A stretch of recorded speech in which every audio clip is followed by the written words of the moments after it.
Mid time breakup. प्रीतम बहुत दिनों से एक बात कहने की हिम्मत जुटा रहा था। उसने आस्था का हाथ थामते हुए कहा, आस्था, एक बात कहनी है तुमसे। आस्था ने शरारती अंदाज में कहा,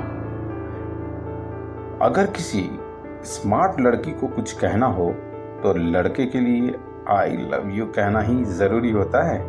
और प्रीतम, वो तो तुम 3 साल पहले ही बड़े शानदार तरीके से कह चुके हो। प्रीतम थोड़ी गंभीरता से बोला, नहीं, ये बात उससे अलग है। आस्था मुस्कुराते हुए बोली, तो फिर कहो ना, लेकिन अगर कोई उल्टी सीधी बात हुई तो थप्पड़ तैयार है। प्रीतम थोड़ा हिचकिचाते हुए बोला, आस्था, क्या तुम्हें नहीं लगता कि पिछले कुछ महीनों में हमारे रिश्ते में कुछ बदलाव आया है? आस्था ने थोड़ी हैरानी से कहा, बदलाव? कैसा बदलाव? प्रीतम ने गहरी सांस ली और कहा, पहले हमारी बातों में सिर्फ हम होते थे, लेकिन अब हमारी बातें किसी और के बारे में ज्यादा हो गई हैं और झगड़े भले ही छोटे हों लेकिन बढ़ने लगे हैं। मुझे डर है कि कहीं ये चीजें हमारे रिश्ते को कमजोर न कर दे। आस्था ने थोड़ी नाराजगी से कहा, तो तुम्हारा मतलब है कि हम अलग हो जाएं? प्रीतम ने तुरंत कहा, नहीं, अलग होने की बात नहीं कर रहा। मेरा कहना है कि कुछ समय के लिए हमें एक दूसरे से दूर रहना चाहिए। आस्था ने हैरान होकर कहा, दूर रहना? क्यों? प्रीतम ने समझाते हुए कहा, ताकि हम फिर से उस कशिश को महसूस कर सकें जो पहले थी, ताकि हमारी हर मुलाकात में फिर से वो जादू हो जो शुरू में था। ये दूरी हमारे प्यार को और मजबूत बनाएगी। आस्था ने चुपचाप सुना, लेकिन उसके चेहरे पर बेचैनी साफ झलक रही थी। उसने थोड़ी देर सोचने के बाद कहा, ठीक है, अगर तुम्हें लगता है कि इससे हमारा रिश्ता बेहतर होगा तो मैं मान लेती हूँ।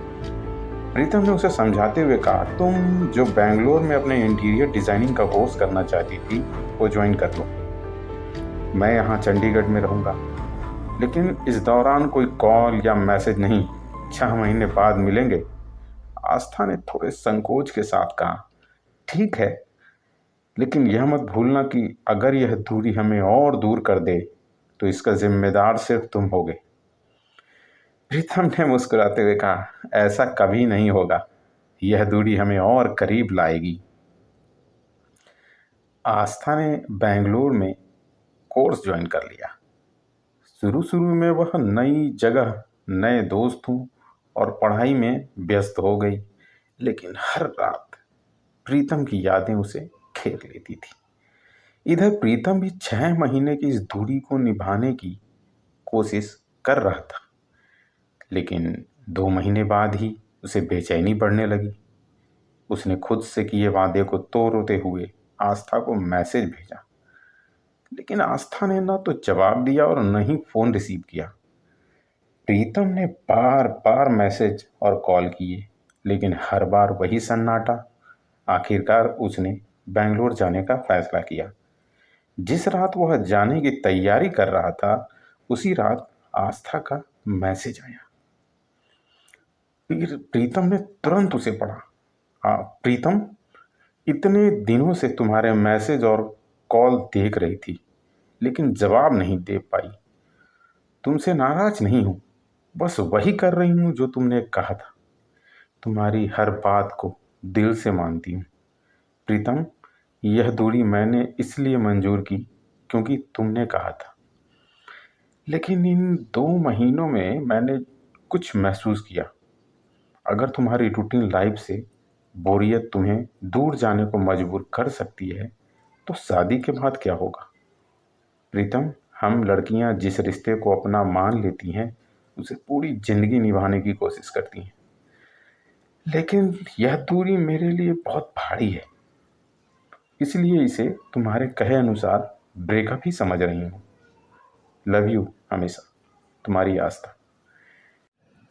प्रीतम ने बार बार उस मैसेज को पढ़ा। उसकी आंखों से आंसू बहने लगे। जिस दूरी को उसने प्यार को मजबूत करने का जरिया समझा था, वही उनके रिश्ते का अंत बन गई थी। उस रात प्रीतम ने चुपचाप आसमान की ओर देखा और खुद से कहा, शायद कभी कभी सबसे सही फैसले भी गलत साबित हो जाते हैं।